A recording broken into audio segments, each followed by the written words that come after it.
There's been some rumblings of a Marvel Snap balance patch coming up soon. I've had folks asking me, Jeff, what adjustments would you make? Well, I think the format is pretty reasonable overall. There are a short list of things that I would like to see adjusted. I think if we pull their power level down a touch, it would give some other things more room to breathe in the format. Let's run through what my top 5 cards are today that I would like to see get small nerfs inside of Marvel Snap. Starting with a card that I'm a little bit biased towards. It's probably my least favorite card in Marvel Snap, and that's Professor X.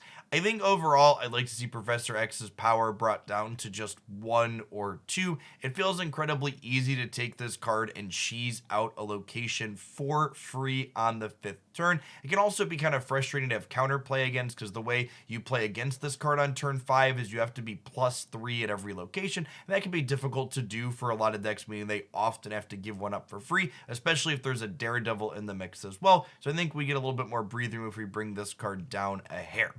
Speaking of cards like Professor X, another card that often appears with this is the Destroyer. So this card actually only had 14 power during the closed beta. It was buffed up to 16 shortly before release, and I think that it's probably shown that that's a little bit too much. I think this card and the Destroyer archetypes are still very playable and competitive. If this card is back to 14 or even 15 points of attack, it's very difficult to keep up with 16 appearing in either path on that final turn.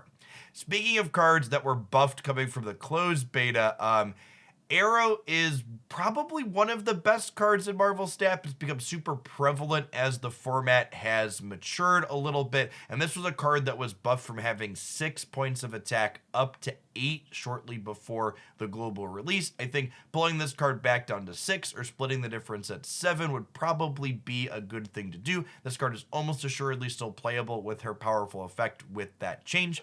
Speaking of powerful effects that don't necessarily lean on their attack stat, but they have a lot of it, we have Sarah up next here.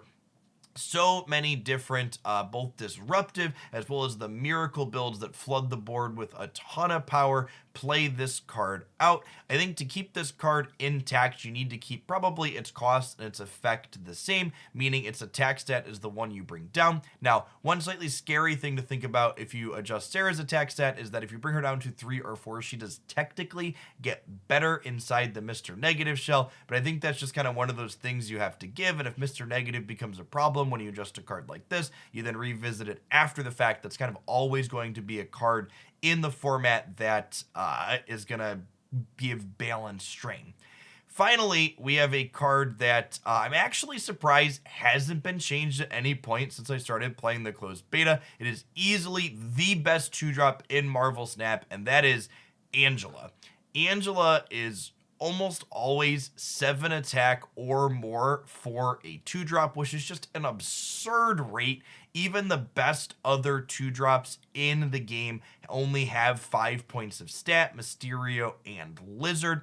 I think I would like to see one of 2 different changes to Angela. I think you could take her and start her off with 0 attack for 2 energy, so she then gets up to 6 after you play 3 cards out.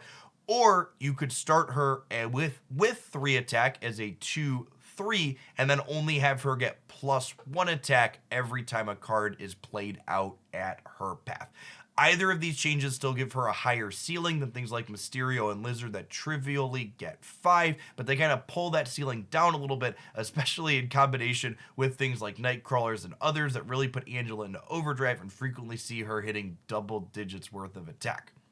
What do you think of the current Marvel Snap balance situation? Do you think the 5 cards I listed here need adjustments? Would you want to see adjustments to anything else? I'd love to hear in the comments down below. Remember, if you liked my suggestions, to tap that like button to let me know. And if you're new to the channel, make sure you subscribe. We do Marvel Snap game theory type stuff like this, as well as deck highlights and other game news updates here 7 days a week. And you wouldn't want to miss anything. Appreciate everybody that watches all the way through to the end as always. We'll see you back again real soon, hopefully. Enjoy the rest of your day.